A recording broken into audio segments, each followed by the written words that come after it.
So Prairie has a rich agricultural history and legacy. This has been a richly agricultural area. From the indigenous people to William Connor to Eli Lilly with Prairie Farms to today. So agriculture has a very important part in our past, but it also has a very important part of our future as well. The ag program has two major components. We have the public-facing aspect, we have the animal encounters, we have the Prairie Town, the historical ag experiences, but we also are a working farm.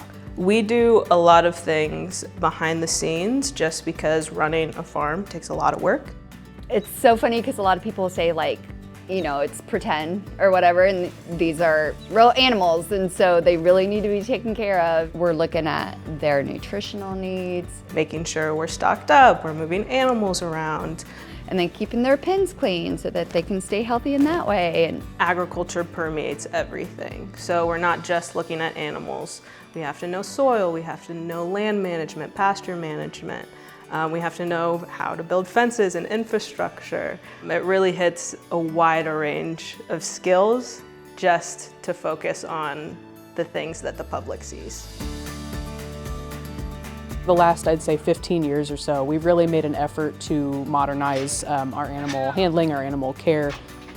We've got historic barns, we can only do so much with that. How do we stay as historically accurate as possible while still making sure that our animals receive the most state-of-the-art medical care and handling? And sometimes sacrifices have to be made on the historical accuracy side of things to make sure that the animals are cared for in the best way possible. Animal Encounters has allowed us to have a more modern approach to the conversations that we're having about the animals historically and then where they are today.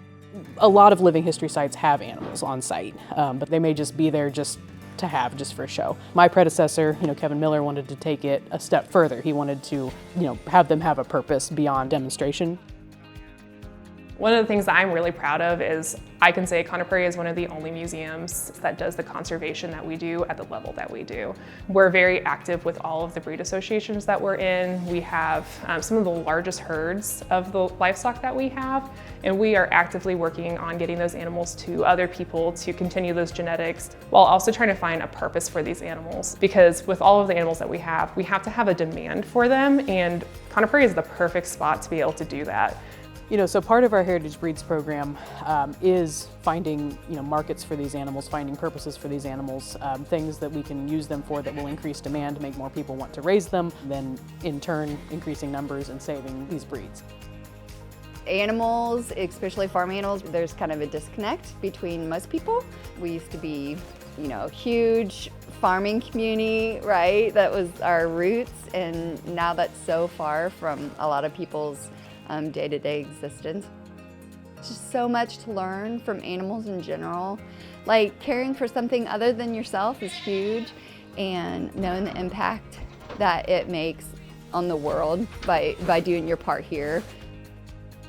I think that people make very immediate connections with animals, especially I've noticed with our younger guests.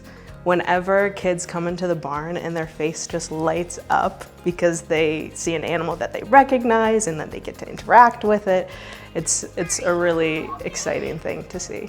The beauty of an experience like Prairie Town or like Animal Encounters is that we meet people where they are. For some people, some guests, adults and children, they may never have even seen a sheep up close or have even, a clue of the difference between a sheep and a goat or something like that. And so this is a space where they can learn and be safe and interact and touch and experience that in a way they can't anywhere else.